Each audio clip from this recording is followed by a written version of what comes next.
My God. It's full of the usual satanic dumbfuckery.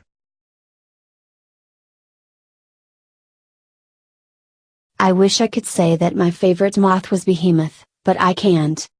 First of all, it's because I don't really have a favorite moth. I don't like to discriminate between moths. It's politically incorrect to do so.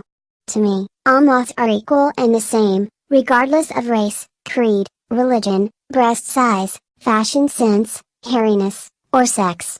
I am a staunch proponent of moth diversity, and yet I get offended to the point of hysterical street protesting whenever someone dares divide up moths into categories and subtypes. I guess that is just one of many blatant contradictions that we morally impeccable do-gooders make.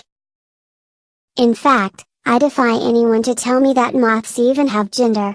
They fucking don't. Male and female moths are the exact same, and yet I just contradicted myself, again, because I just admitted a little earlier that there are male and female moths. So how can I then argue that two different things are the exact same, if I knowingly call them by different names? Well, that's just a minuscule segment of the enormous confusion that's part and parcel of being a social justice warrior. In other words, a righteous crusader for the right of moths to be recognized as a unigender species, just like all the other animal species, including us humans, despite the fact that they mate in the usual male-female penis-vagina-sperm-egg manner, which, come to think of it, proves that they do have gender, after all. Oh dear. There I go again, contradicting myself. Oh, it's so damn tough being an SJW snowflake. I am still trying to get my little brainwashed head wrapped around these bizarre paradoxes of our noble and morally perfect movement. Moths can be divided into he moths and she moths, yet, somehow, they are sexless as well, because gender is an invention made by those fascist, racist, right-wing, bigot pigs. Just to avoid even more confusion, a fascist racist right-wing bigot pig is anyone who disagrees with our awesome views. It's so confusing. My tiny head might explode. I am not used to thinking. It's much easier to just suck in everything from CNN, Huffington Post, and Jon Stewart, and not have to form my own opinions. Secondly, that is the other reason Behemoth has never been my favorite moth, is because I don't like this much admired Polish band very much. Behe the moth has been a fairly predictable moth over the years. Unlike other moths, Behemoth is drawn toward the dark, not the light, which I guess must account for its amazing longevity. 12 albums over almost a quarter century. Impressive. Whereas many light-seeking moths end up in flames, this dark, shadow fetish satanic moth ends up in the relative safety of the dark. That's kind of ironic, considering the fact that hell is a very bright place full of flames and just general pyromania fuckery. So why is Satanism always brought in connection with the dark, when hell itself is full of fire and brimstone? Does hell defy the laws of physics by managing to burn, yet remain dark? Shouldn't black metal album covers be shiny and bright? Anyway, this isn't a physics lesson, or a Harvard lecture on satanic philosophy. It's an album review. Obviously. Be the moth is. No, sorry. We can't call it bee because a bee is not a moth. There have already been enough contradictions in this text, we don't need yet another one. Behe the moth is a very satanic moth. It loves the dark. Now, while its satanicity may lead it to those nice little dissonant tunes, and heavy distortion, the flip side is that Behemoth tends to get stuck in a rut, redoing the same shtick, over and over. This is best exemplified by The Apostasy and The Satanist, two of their more popular albums.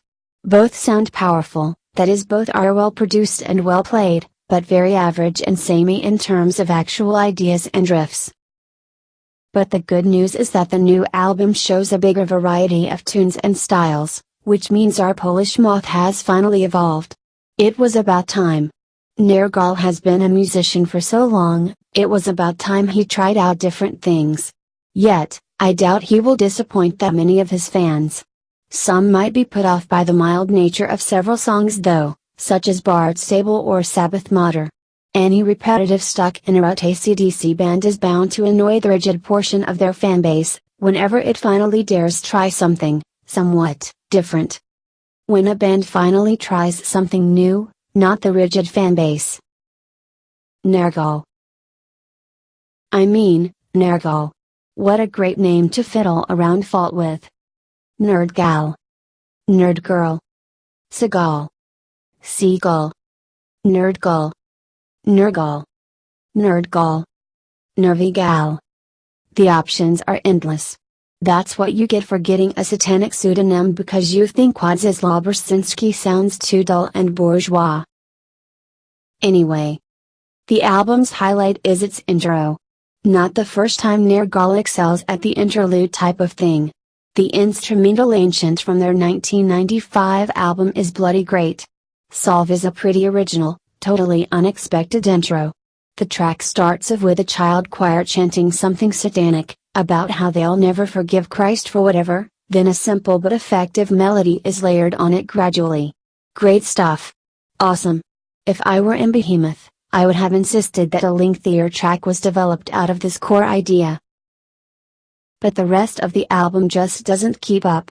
The first two tracks after Solve are quite solid, but after hearing such a rousing intro, I want more than just solid.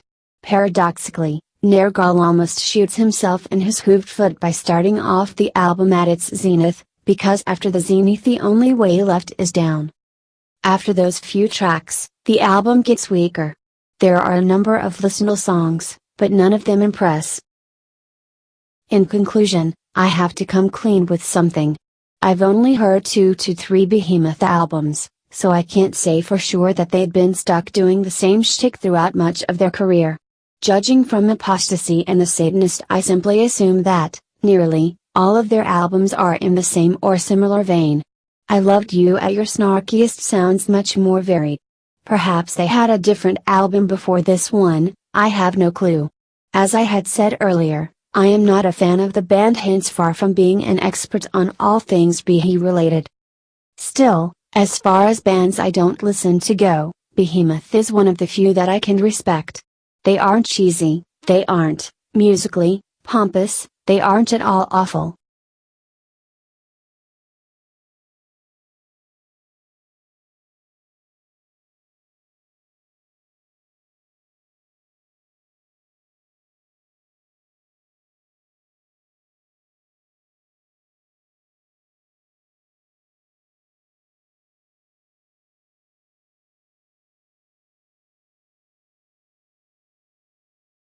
Lord Nergal, did we do well?